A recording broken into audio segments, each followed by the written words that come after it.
36장부터 39장까지는 히스기야 왕 때에 있었던 역사적 상황을 배경으로 하고 있습니다. 이에 대한 내용이 이제 열왕기하 18장 13절부터 20장 19절에도 이제 나와 있는데요. 본문에서는 아수르 왕 사네립이 대군을 이끌고 유다를 침공한 것으로 시작을 하고 있는데 이사야가 생략한 부분이 있습니다. 열왕기하 18장 13절부터 나오는데 아수르의 사네립이 올라와서 유다의 모든 견고한 성을 쳐서 점령했을 때 히스기야는 라기스에 있는 사네립에게 사람을 보내서 항복 의사를 전하고 금전적인 배상을 하겠다고 했습니다. 사네립은 이를 받아들였고 히스기야는 왕궁은 물론 성전에 있는 모든 금을 다 주었고 성전 문에 금과 왕궁 기둥에 입힌 금까지 벗겨서 사네립에게 바쳤습니다. 하지만 사네립은 이 합의를 어기고 예루살렘을 공격했습니다. 그러니까 받아먹을 거 다 먹고 공격을 해온 겁니다. 사네립이 유다를 침공한 데는 나름 이유가 있었습니다. 본래 이제 근동천지의 패권을 쥐고자 하는 그런 야심도 있었지만 히스기야가 아수르의 팽창을 막고자 이제 다른 나라들과 함께 친애굽 정책을 폈기 때문입니다. 그의 아버지 아하스가 아람과 북이스라엘을 견제하기 위해서 친아수르 정책을 폈다면 히스기야는 정반대의 정책을 택한 것이죠.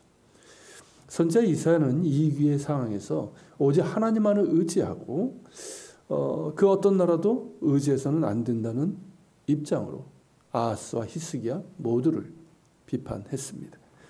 특히 애굽에 대해서는 우리가 이제 이미 앞장에서 본 것처럼 의지할 만한 나라도 아니고 유다를 도울 수 있는 힘도 없는 허상에 불과하다라고 하면서 애굽과 화친하려는 자들을 비판했었죠. 아수르는 이를 배반으로 여겼고 사네립이 이제 대군을 이끌고 반아수르 진영에 있던 나라들을 정벌하고 유다도 공격을 한 겁니다. 이때 애굽은 하나님께서 이사야를 통해서 말씀하신 것처럼 가만히 앉은 라합처럼 아무런 도움도 되지 못했습니다. 이미 아람과 북이스라엘은 이제 멸망되었고 라기스와 같은 유다의 견고한 성읍까지 점령한 사네립은 신하 랍사게로 하여금 군대를 이끌고 예루살렘을 점령하도록 합니다. 혹시라도 애굽이 이제 올라올까봐 자기는 이제 라기스에 이제 있었던 것이죠. 그렇게 이제 예루살렘은 포위를 당했고 그 어디에도 그들을 도와줄 리가 없었습니다. 마치 새장 안에 갇힌 새처럼 이제 갇혀버리고 풍전등화와 같은 절체절명의 상황에 처하고 말았습니다. 군대를 이끌고 예루살렘에 이른 랍사게는 2절에서 보는 것처럼 윗못 수도 곁에 진을 쳤습니다. 윗못이란 예루살렘 동남쪽 아래에 있는 실로암 연못을 말합니다.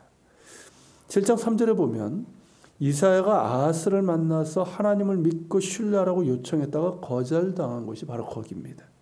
그러니까 아하스가 뿌린 이 불신앙의 씨앗이 랍사게라는 열매로 결실한 것이죠.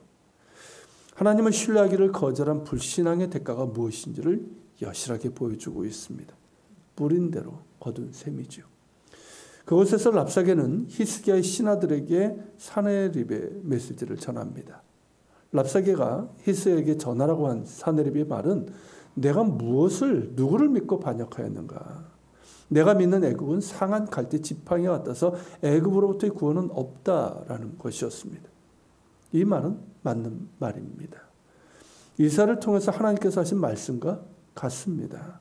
문제는 지금 이 말이 하나님의 선자의 입을 통해서가 아니라 대적자여 불신자의 입을 통해서 선포되고 있다는 것이죠. 하나님의 종을 통해서 말씀이 선포될 때 그 말씀을 들었다면 듣지 않아도 될 말을 지금 듣고 있는 것입니다. 그때 그 말씀을 듣고 회개하고 온전히 하나님만을 믿고 신뢰했다면 이런 일은 없었을 텐데 그 말을 지금 자신들을 멸하려고 온 자의 입에서 듣고 있는 것이니 이 얼마나 참담하고 절망적입니까? 사실이구나 깨달았지만 이미 때가 늦었습니다.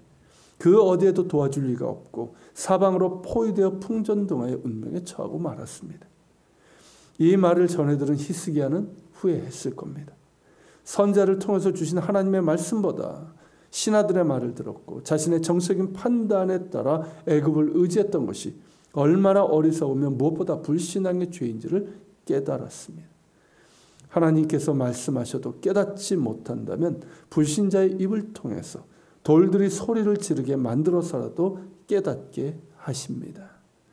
이때라도 깨닫고 돌이켜 하나님 앞에 엎드린다면 늦은 것이 아닙니다. 하나님께서 뜻을 돌이키사 긍휼히 여기시어 그 구원의 손을 내미신다면 풍전등화의 상황에서도 살아남을 수 있습니다. 이 모습을 보면서 지금 한국교회 상황을 볼 수밖에 없습니다. 입만 열면 하나님의 뜻이요 성경을 말하던 한국교회는 어느 때부터인가 정작 하나님의 말씀을 듣지 않고 하나님의 뜻을 따르지 않았습니다. 물론 모든 교회가 그런 것은 아니지만 그것이 실제 모습입니다. 우상을 섬기게 되었고 또 탐욕과 거짓, 그것이 우리들의 모습이 되었습니다. 하나님은 꾸준히 우리에게 말씀하셨죠. 그 모든 우상을 버리고 탐욕과 거짓을 버리고 하나님께로 돌아오라라는 선지자적인 음성이 있었습니다. 그러나 거기에도 귀 기울이지 않았습니다. 그 결과 불신 세상이 교회를 향해 말하고 있습니다. 교회 다움을 잃어버린 한국교회를 향해 대신 말하고 있습니다. 그렇게 하면 안 된다고. 예수 잘 믿으라고. 어제만 해도 기사 보신 분들은 알겠지만 법원이 명성교회 김하나 목사의 위임 목사 및 당회장으로서의 지위가 존재하지 않음을 확인하는 판결을 내렸습니다. 교회가 불법을 막지 못하고 오히려 동조하니 세상이 그것이 잘못되었다고 말한 것입니다. 어디 이뿐만이겠습니까?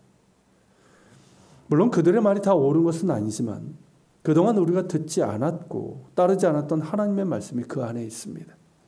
불신 세상을 통해서 우리에게 들으라고 하시는 것 같습니다. 이제라도 듣고 깨달아 돌이키라 하시는 것 같습니다. 이제라도 듣고 깨달아 돌이킬 때 희망이 있습니다.